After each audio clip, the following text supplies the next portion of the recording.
Então, pessoal, novamente, boa noite a todos. Hoje vamos falar, então, sobre a camada de transporte, tá? A gente vai dar uma pequena introdução sobre a camada de transporte, vai falar em si da camada de transporte, o controle de conversações, os dois protocolos que a gente tem nessa camada, que é o TCP e o UDP, e, por fim, o endereçamento de porta, tá? A gente sabe, então, que através de um simples dispositivo, a gente consegue usar múltiplos serviços como e-mail, web, mensagens instantâneas, jogar online, tá? Fazer compras, enfim, e enviar e receber informações. Então, se você se perguntar como é que eu acesso o navegador web na minha máquina e, ao mesmo tempo, eu consigo ter uma aba que eu estou acessando o e-mail, uma outra aba que eu estou acessando o Facebook, uma outra aba que eu estou fazendo uma compra online, uma outra aba que eu estou no WhatsApp mandando mensagem, como é que isso é possível, tá? É possível devido aos protocolos que existem nas redes, tá? E principalmente a camada de transporte. Então, aplicações como clientes de e-mail, navegadores e clientes de envio de mensagem, tá? Eles auxiliam na comunicação e busca por informação. Desculpa, peraí que tá fora aqui, meu. Agora foi. Então, os dados de cada uma dessas aplicações, tá? Por exemplo, e-mail, enfim, navegação na web, clientes de envio de mensagem, ou até jogos online, tá? Cada um dos dados dessas aplicações, elas são empacotadas, transportadas e entregues ao servidor apropriado ou aplicação no dispositivo de destino. E uma camada que faz essa entrega de forma correta, tá? É a camada de transporte. Então, qual a camada modelo OS que nos permite ler e-mails, navegar na web, assistir filmes, tudo ao mesmo tempo, sem que os dados dessas aplicações sejam misturados quando eles são enviados para a rede? Essa é a camada de transporte, né? Eu já tinha dado a resposta anteriormente. Então, a camada de transporte, pessoal, é responsável por ser possível a gente usar uma mesma máquina, o mesmo navegador, e conseguir acessar diferentes aplicações ao mesmo tempo. Como é que, quando eu estou lendo o e-mail, os dados do meu e-mail que eu estou enviando ou recebendo não se misturam com a minha página da web que eu estou acessando, ou não se misturam com o filme da Netflix? Como é que esses dados de diferentes aplicações passam pelo mesmo cabo, são na mesma máquina, e não há uma sobreposição desses dados? Porque a camada de transporte, ela consegue entregar certinho os dados para cada uma das aplicações, dependendo de cada aplicação. Então, os processos descritos na camada de transporte do modelo OS, eles aceitam dados da camada de aplicação e os preparam para o endereçamento na camada de rede. A camada de transporte, então, ela é responsável pela transferência fim a fim de dados de aplicação. Então, ela vai ser responsável por pegar lá um dado lá do servidor e entregar de forma correta ao host, tá? Para a aplicação correta que está rodando dentro da minha máquina. Então, a camada de transporte possui as seguintes funções: encapsulamento de dados de aplicação para uso pela camada de rede. Então, lembrando lá do modelo OS, né, das 7 camadas, tem a camada de aplicação lá em cima, os dados vão descendo, chega na camada de aplicação, a camada de aplicação vai encapsular esses dados e vai enviar para a camada de rede, tá? Que, por sua vez, encapsula, insere lá o endereço IP e manda para a camada de enlace e depois para a camada física, tá? Habilita a comunicação de múltiplas aplicações na rede ao mesmo tempo em um único dispositivo. Então, esse aqui que eu falei até agora, tá? Ela consegue fazer com que a gente tenha múltiplas aplicações rodando num único dispositivo ao mesmo tempo, tá? E cada uma consegue se comunicar de forma correta, tá? Os dados não são sobrepostos, não há mistura de dados entre uma aplicação e outra. Ela também assegura que, se necessário, todos os dados sejam recebidos confiavelmente em ordem pela aplicação correta e também emprega mecanismos de tratamento de erros. Então, aqui do lado a gente tem as 7 camadas do modelo OS, né? Aplicação, apresentação, sessão, transporte, rede, enlace de dados e física.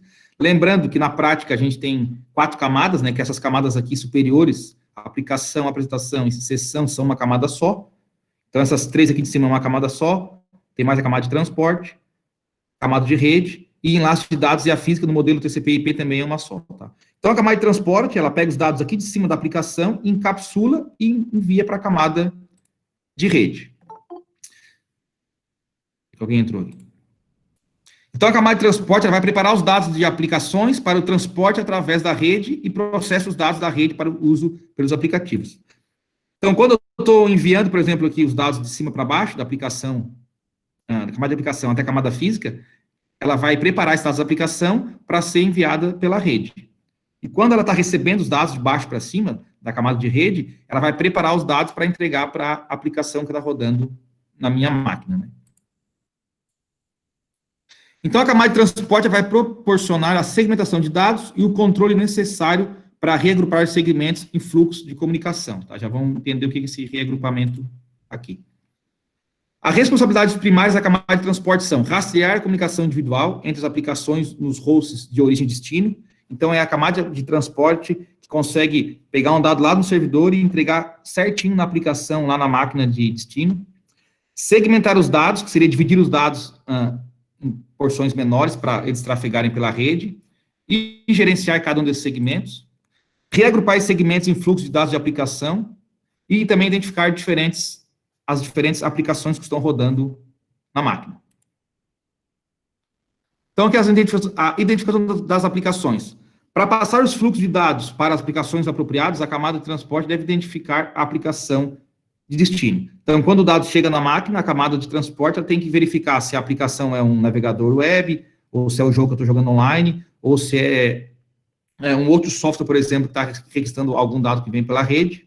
E para realizar isso, a camada de transporte ela vai designar a aplicação um identificador que a gente chama número de porta. Provavelmente alguns de vocês já viram no SO, no sistema operacional, de repente até com o Marcos, eu não sei se já falou para vocês ou não, sobre o número de porta, tá? O número de porta, o que é? É um número interno ali no sistema operacional que vai identificar uma aplicação rodando na máquina, tá?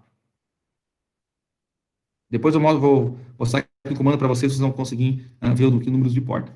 Então, a cada processo de software que precisa acessar a rede, ele vai ter atribuído, assim, um número de porta único naquele host. Né? O número de porta é como se fosse um identificador, é um ID, tá? É um número que vai identificar unicamente aquela aplicação rodando naquela máquina. E é esse número que é usado no cabeçalho da camada de transporte, para indicar qual aplicação aquele segmento de dado está associado. Então, no cabeçalho do protocolo TCP e UDP da camada de transporte, tem um campo que vai ao número de porta. Então, é com esse número de porta que a camada de transporte consegue identificar para qual aplicação ou para qual software, dentre todos que estão rodando na minha máquina, que aquele dado é destinado. Então, como a gente viu aqui, a camada de transporte ela vai movimentar os dados entre aplicativos nos dispositivos de rede. Então, por exemplo, eu posso fazer comunicação aqui VoIP, né, sobre IP, ou webconferência, ou mandar um e-mail, ou até uma ligação telefônica, é a camada de transporte que vai fazer essa ligação entre as mesmas aplicações rodando em cada uma das extremidades da rede. Então, nesse exemplo aqui, pessoal, eu tenho aqui uma máquina, tá, que acessa a web, aqui a rede, e ao mesmo tempo que eu estou acessando o e-mail, tá, estou também enviando mensagem instantânea, estou acessando várias páginas web, sei lá, o site do UFC, o Facebook, entre outros. Estou também posso ter uma conversa por IP aqui no VoIP e também vídeo stream, tá lá, sei lá, estou assistindo o YouTube, por exemplo.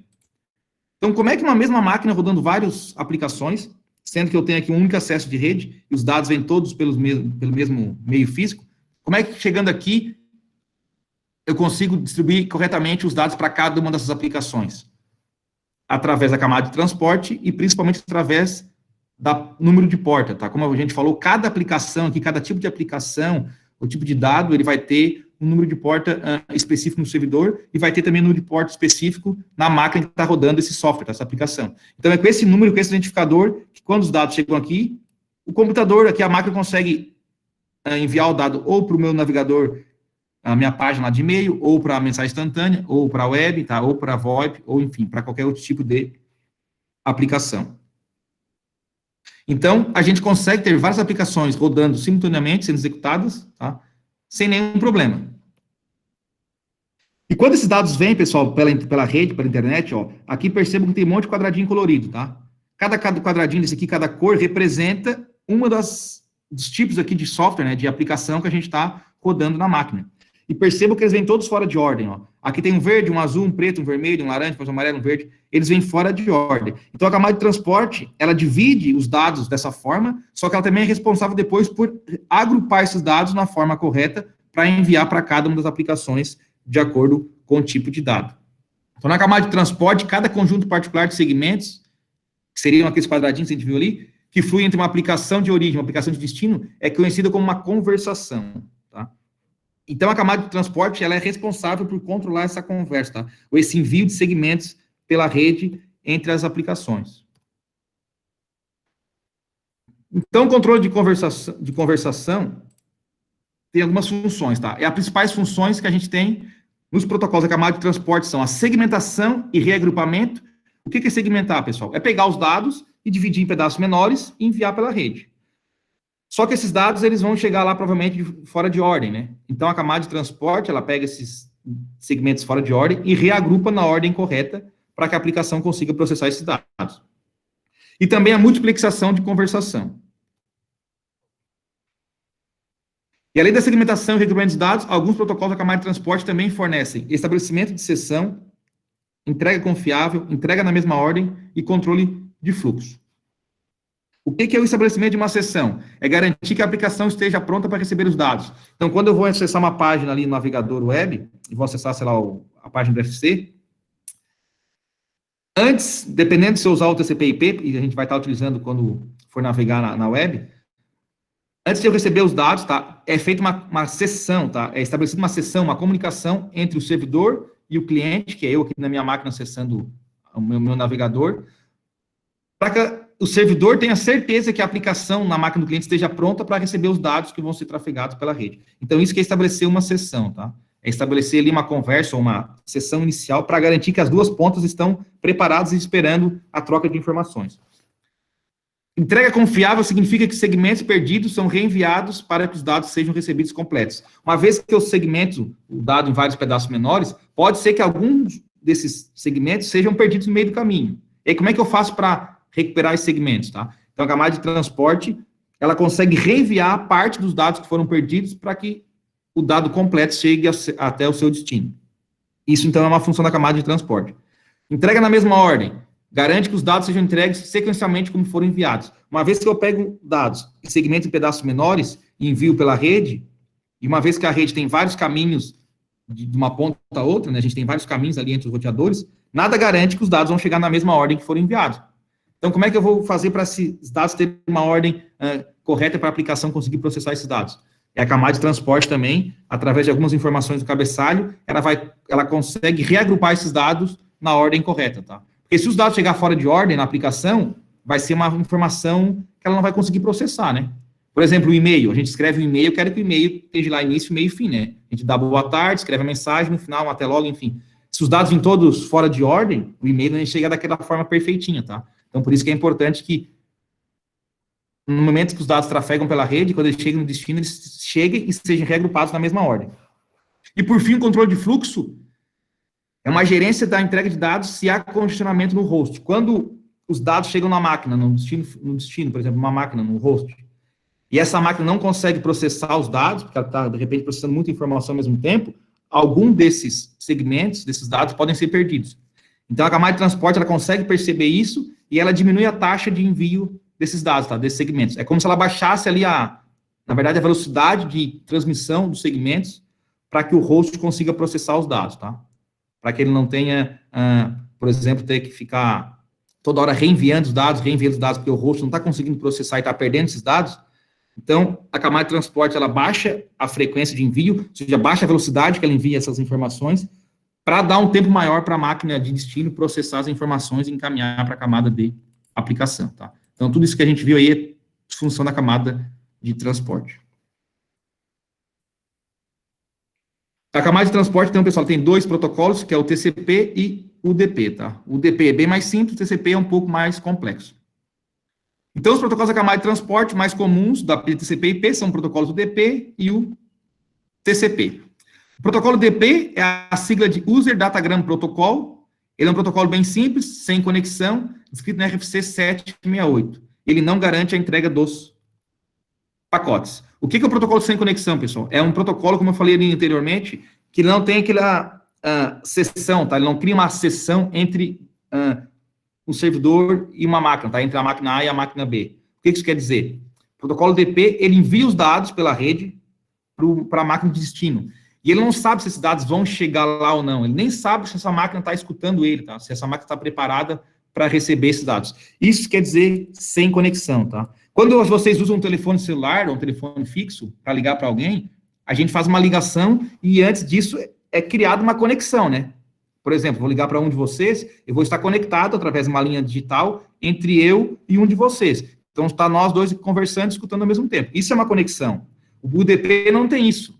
O UDP simplesmente ele manda as informações, ele não sabe se as informações vão chegar ao destino ou não, tá? Então não tem uma conexão, não tem uma sessão estabelecida previamente entre duas máquinas, entre os dois pontos ali da rede, antes de enviarem os dados. E por isso ele não garante a entrega dos pacotes, tá? Então eu posso mandar informações usando o UDP e pode ser que as informações nem cheguem, e eu não vou saber se chegaram ou não. Então ele é um protocolo mais rápido que o protocolo TCP, porque ele é um protocolo mais simples. E os segmentos de comunicação no UDP, a gente chama eles de datagramas. E o cabeçalho do protocolo UDP possui apenas 8 bytes de dados, que é um protocolo, como a gente falou, bem simples.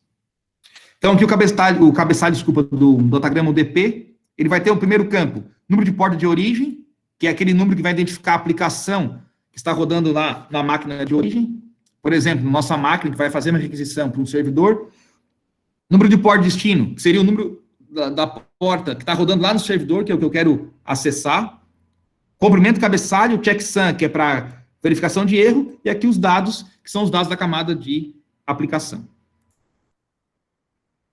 Algumas aplicações que usam o DP, serviço DNS, vídeo sobre stream, por exemplo, YouTube, agora não sei ainda se utiliza, tá, mas utilizava YouTube, enfim, ou outro tipo de vídeo sobre stream, e voz sobre IP, que é o famoso VoIP, tá? Esses aqui usam o DP. Já o protocolo TCP, a sigla TCP vem de Transmission Control Protocol, protocolo de controle de transmissão. Ele é um protocolo, orientado à conexão, e é descrito no RFC 793. Diferentemente do DP, então, ele é orientado à conexão. O que isso quer dizer? Que é estabelecida uma conexão, uma sessão, inicialmente, antes dos dados serem trafegados entre uma aplicação e outra, tá? Então, isso garante que, quando os dados forem enviados, o destino está esperando, está escutando para receber essas informações, esses dados. E por isso o cabeçalho dele é bem maior, tá? Possui 20 bytes de dados, porque ele tem que ter campos adicionais para ter esse início da conexão, esse estabelecimento da conexão, e também para controlar a entrega da informação, dos pacotes. Então, o cabeçalho aqui do TCP, ele já é bem maior, só que ele também tem número de porta de origem e número de porta de destino, tá? Porque isso é o principal na camada de transporte, é identificar a aplicação de origem e a aplicação de destino através da porta, número de porta. Número de sequência e número de confirmação, que são utilizados aqui para fazer depois o agrupamento na ordem correta dos segmentos. E também para confirmar se o segmento chegou ou não no destino. Aqui o tamanho de janela que é utilizado também para controlar o fluxo, que eu falei ali anteriormente, quando os dados estão chegando muito rápido na máquina de destino, ela não consegue processar. Com esse dado que tem no tamanho da janela aqui, é diminuído a quantidade de dados, de bytes, que é enviado por segundo para a máquina de destino, para que ela consiga, então, processar de acordo com o poder de processamento dela. Esse ponteiro, gente, que é pouco utilizado, checksum, opções, e aqui também os dados que são camada de aplicação, e aqui tem alguns bits aqui, tá, que são utilizados para controle aqui de confirmação, controle também da conexão, para iniciar e também fechar a conexão, tá? O protocolo TCP, então, ele causa sobrecarga adicional, porque ele adiciona algumas funções que são bem importantes, que são a entrega ordenada. Então, ele consegue, apesar dos segmentos serem enviados e chegarem fora de ordem, o TCP, ele consegue, no destino, lá, pegar esses segmentos e ordenar eles de forma correta. Ele tem a entrega confiável, então ele vai garantir que, se um dado for perdido, ele vai reenviar aquele dado para que todos os dados cheguem corretamente no destino. E o controle de fluxo, que é o que eu falei ali, quando os dados, os segmentos estão indo muito rápido pela rede e a máquina de destino não consegue processar esses segmentos, ele baixa o fluxo, né, ele baixa a velocidade de envio dessas informações para que o destino consiga processar esses dados e não perca esses dados. Aplicações que usam TCP, navegadores web, e-mail, FTP também, que é o protocolo de transferência de arquivos, tá? Então, pessoal, aplicações que precisam e necessitam de uma certa segurança, que eu preciso enviar um negócio, eu quero ter certeza que tudo que foi enviado chegue ao destino, a gente tem que usar o TCP, tá? Porque ele vai garantir que vai chegar. Então, por exemplo, o e-mail. Quando eu escrevo um e-mail para alguém, eu quero ter certeza que o e-mail chegou corretamente e que ele chegou completo. Não quero que o e-mail chegue só um pedaço, né? Falte parte do e-mail. Eu quero que ele chegue de forma completa. E também quero garantir que realmente ele chegou. Eu quero ter certeza que ele foi enviado. Então, o TCP garante isso, ele garante que o destinatário realmente recebeu os dados e também chegou de forma correta, né, na ordem correta. Mesma coisa nos navegadores. Eu estou aqui na web, eu quero pegar uma página lá do meu serviço, enfim, ou de algum site, eu quero ter a página inteira completa. Eu não quero que abra só um pedaço da página e o resto fique para trás, né? Sei lá, que fique perdido. Eu quero ler a página inteira. Então, por isso a gente também usa TCP. Aqui, quando a gente usa aqui o DP, por exemplo, no VoIP, por que eu posso usar o DP no VoIP? Porque quando eu for numa ligação por telefone, se perder alguns dados através aqui do protocolo DP, se alguns dados forem perdidos, o máximo que vai acontecer numa ligação é dar um ruído, é eu não entender uma palavra que a pessoa falou, é de repente dar um chiado, tá? Mas mesmo assim eu vou continuar conseguir conversar, eu posso pedir para a pessoa repetir, enfim, tá? Então não é algo tão crucial. Mesma coisa no vídeo sobre stream. Ali, quando a gente está às vezes no YouTube, por exemplo, agora acho que não mais, mas antigamente, ainda às vezes, quando aquela baixa, às vezes baixa um pouco a qualidade, ou perde algum quadro, é por isso, porque foi perdido algum quadro no meio do caminho, e o DP ele não retransmite esses dados, né? Mas mesmo assim, eu não vou morrer se eu perdi um frame ali, um quadro de um vídeo, por exemplo, né? Eu vou continuar vendo o vídeo normal, tá? É a mesma coisa também no DNS, tá? Que é um protocolo que vocês vão entender um pouco aí mais para frente. Então, quando eu não tenho, assim, tanta prioridade de entregar os dados de forma, na ordem correta ali, e principalmente de ter certeza que eles forem entregues, a gente pode usar o DP, tá? Aí, claro, que no vídeo aqui, como o DP ele não entrega na ordem correta, mas daí a aplicação que está rodando o vídeo, ela vai ser responsável por botar esses dados na ordem certa, né? Já que o DP não faz isso, tá? O DP ele simplesmente entrega os dados, ele não vai entregar na ordem correta. Mas aí, na camada de aplicação, a aplicação lá de destino, ela vai ordenar esses dados, né? Essas informações. Porque senão daí o filme também ia ficar todo fora de sequência, não faria muito sentido. Onde é que eu estava aqui? Então, fazendo uma analogia aqui, uma comparação, desculpa, entre o TCP e o DP. Então, por exemplo, aqui, ó, propriedades de protocolos requisitados. Eu quero algo rápido, que não seja solicitado confirmações de entrega, que não tenha reenvio de dados perdidos, entrega os dados como eles chegam, sem ter que reordenar. Eu quero algo mais prático, mais simples, mais veloz, tá? Por exemplo, telefone por IP e vídeo sobre stream, porque no VoIP e no vídeo eu quero que os dados cheguem rápido, né? Não quero que o vídeo leve 1 hora para eu ver 10 minutos de vídeo. Eu quero que seja algo rápido. Então, nesses casos, a gente normalmente utiliza o DP. Quando eu já quero, por exemplo, confiável, confirmar os dados, reenviar os dados perdidos, entregar os dados na ordem que forem enviados, na ordem correta, eu preciso utilizar, então, o TCP para me garantir esses itens aqui, tá? Lembrando que os dois protocolos estão aqui na camada de transporte. Aqui a gente tem modelo OSI, 7 camadas, e aqui o TCP/IP são as 4 camadas. Tanto no modelo OSI quanto no TCP/IP, a camada de transporte tem o mesmo nome, tá? E é aqui uma relação 1 para 1. Ok? Então, isso aqui é bem importante, tá? O DP usado para esse tipo de prioridades aqui, ou de requisitos, e o TCP para esses aqui, tá?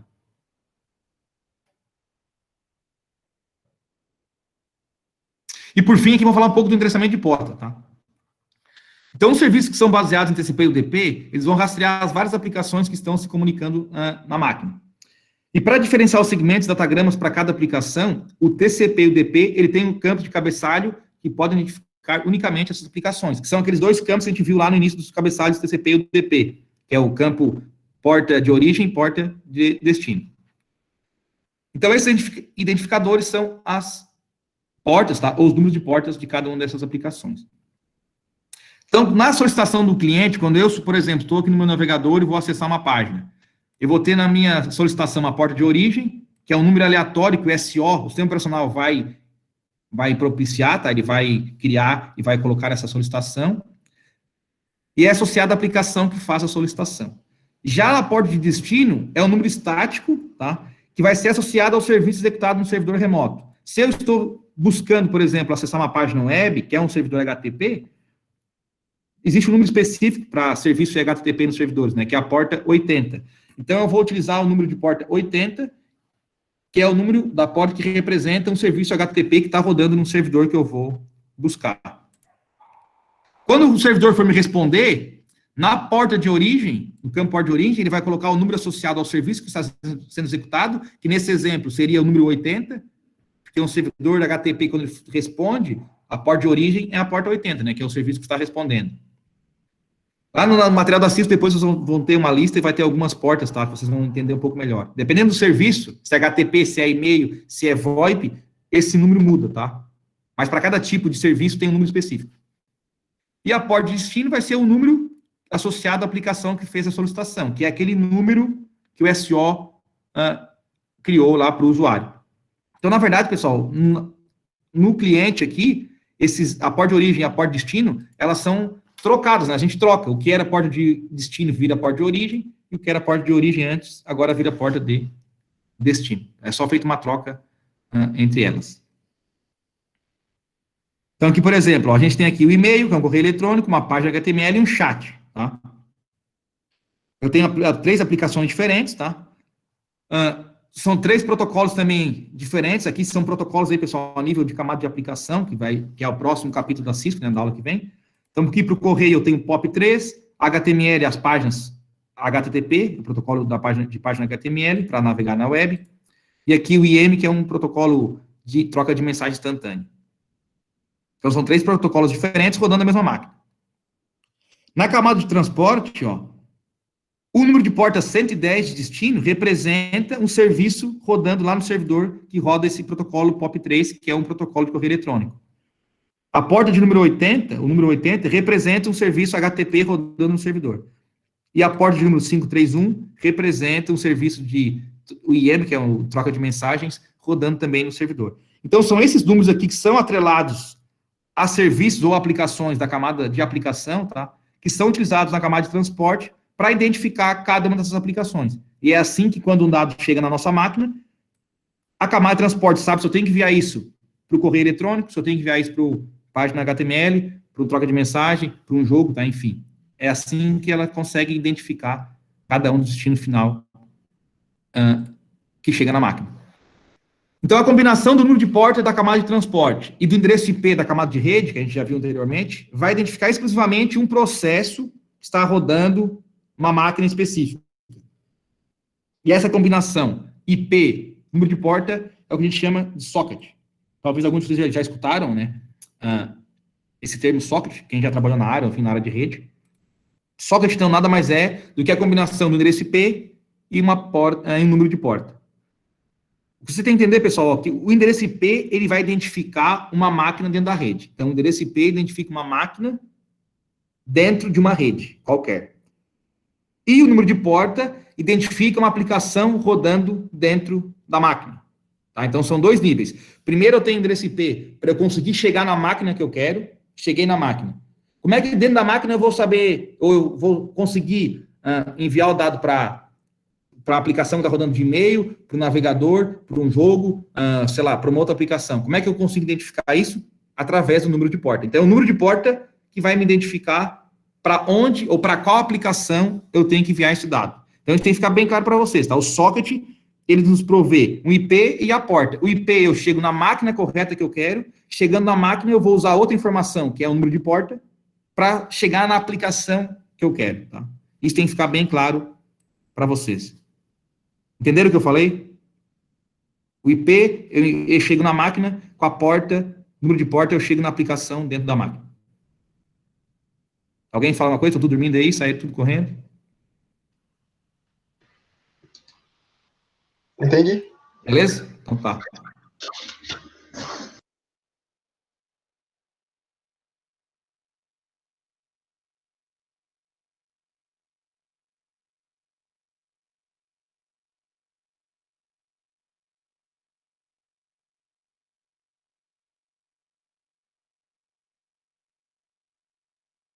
Ô, professor, se mutou, não estou ouvindo nada. Ah, tá, desculpa. Tinha caído aqui, tá. Beleza. Agora voltou? Alô? Voltou, agora. Tá, beleza. Então tá, pessoal, de novo aqui, ó. Então, por exemplo, eu estou uma solicitação de uma página web, eu quero acessar a minha página do Facebook. Eu vou entrar no navegador e vou colocar lá a URL do Facebook. Para fazer isso, meu navegador tem que fazer uma requisição HTTP, que é o protocolo responsável por trafegar páginas HTML na web, tá? Na internet. Para isso, eu vou ter que enviar uma requisição para o servidor web que está rodando lá em algum lugar, que eu não sei onde é que é. Só que eu sei que toda requisição HTTP que eu faço, eu tenho que endereçar para a porta 80. Por quê? Porque foi convencionado, isso há muito tempo atrás, muitos anos atrás, que o serviço HTTP, ele roda na porta 80, tá? Ele é identificado através da porta de número 80. Eu também sei que o servidor que está executando em um host com endereço IPv4, 192.168.1.20. Então, o servidor que está rodando, esse servidor web que eu quero chegar, quero acessar, tem esse endereço IP aqui. Então, essa minha solicitação, ela vai ser destinada ao socket 192.168.1.20, 2.80. O que é o primeiro número aqui? É o IP do servidor. Então, através desse IP, eu vou conseguir chegar no servidor. Chegando nesse servidor, eu vou usar outra informação, que é essa aqui depois de 2 pontos, que é o 80, que é o número de porta 80.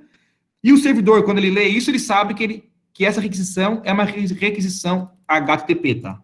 Por que é assim? Porque foi convencionado com a HTTP, ele escuta na porta, por padrão, na porta 80. E se o meu navegador, que eu estou executando web aqui, né? O meu navegador do cliente, que faz a solicitação, está executando no host 192.168.10.48, ou seja, se esse IP aqui é o IP da minha máquina, tá? E o número de porta designado ao navegador web que está rodando, por exemplo, o meu Firefox é 49.152, lembrando, esse número de porta aqui, pessoal, é aleatório, tá? O SO, ele tem um range de portas ali, ele vai escolher um aleatório que não está sendo usado ainda e vai atribuir a aplicação, que nesse caso é o meu navegador web, por exemplo, o Firefox. Então, a resposta do servidor para mim, quando a minha página estiver voltando para mim, a minha requisição, vai ser destinada ao socket 192.168.148, 2.49.152. O que é esses 2 pontos aqui, pessoal? É só para separar o IP da porta, tá? O socket tem esse formato aqui. É o número IP, 2 pontos e a porta. Então, esse IP é o IP da minha máquina. Então, minha requisição, minha resposta chegou até mim. Quando chegou até mim, o SO vai usar essa porta aqui, na camada lá de transporte, para identificar qual é a aplicação que tinha feito aquele pedido. Aí ele vai ver, não, essa porta aqui, quem está rodando, quem está atrelado a ela, identificado com ela, é o navegador web. Então, ele vai mandar essa informação para o software lá, navegador web, fazer o processamento desses dados. No Linux e no Windows, tá, a gente tem aqui o NetState, que é um utilitário de rede, que a gente consegue ver o que está sendo executado, quais as conexões ativas, na verdade, que tem no host, tá? Eu tinha dado já aqui anteriormente, tá? Vou dar de novo, ó. É só vocês clicarem, pode ser no Linux ou no Windows, tá? NetState, na verdade, que vai aparecer aqui, ó, o protocolo, o endereço local, 2 pontos, e a porta está executando, aqui o endereço externo, tá? E o estado da conexão, se foi estabelecido, se está fechado esperando alguma coisa, tá? Aqui anteriormente eu tinha dado um monte de conexão, ó. Percebam, ó, todos aqui 10, 1, 1, 12 é o IP da minha máquina. E esses números aqui do lado são as portas, tá? Executando de acordo com a aplicação que eu estou aqui executando, tá? E aqui do lado seria qual o endereço externo, ou qual serviço externo aqui que ele está conectado, né? Que a conexão está ativa. Isso aqui, pessoal, só funciona, na verdade, né? Desculpa, só funciona não. Só faz sentido para o TCP, né? Porque o UDP não tem conexão, né? Eu falei que o UDP não tem conexão. Então, isso aqui só vai aparecer aqui protocolo TCP ou um outro protocolo que também faça algum tipo de conexão, tá? Ó, agora que parou. Então, a gente tem aqui o IP, os números de portas e qual é o endereço, qual é o IP que está atrelado, tá, a essa conexão. E aqui embaixo, ó, aqui embaixo é tudo tá aqui localhost 127.0.0.1, é tudo coisa interna aqui, tá? Processo da própria máquina minha, tá? Essas aqui de cima, não. Essa aqui é que está acessando alguma coisa fora, ó. Então, por exemplo, a aplicação aqui que tem a porta 51467 está acessando aqui esse IP. Provavelmente tudo isso aqui é do Chrome, está aberto, e aqui do navegador do Firefox, tá? Então, são as conexões ativas aqui do TCP entre a minha máquina e servidores que estão aí mundo afora, tá? Então, isso aqui, ó, é o socket. O IP, 2 pontos, uma porta. Às vezes perguntam se está em concurso, o que é um socket. Nada mais é do que isso, tá? É o IP e a porta que vai identificar a máquina e também a aplicação dentro daquela máquina.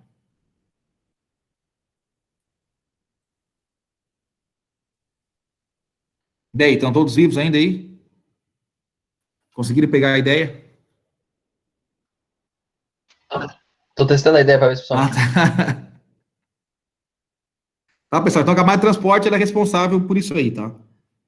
Por fazer, na verdade, a conexão entre aplicações rodando em máquinas diferentes. Isso tem que ficar bem claro na cabeça de vocês, tá? O endereço IP, a gente liga máquinas, a gente conecta uma máquina a outra máquina, um computador a outro computador, tá?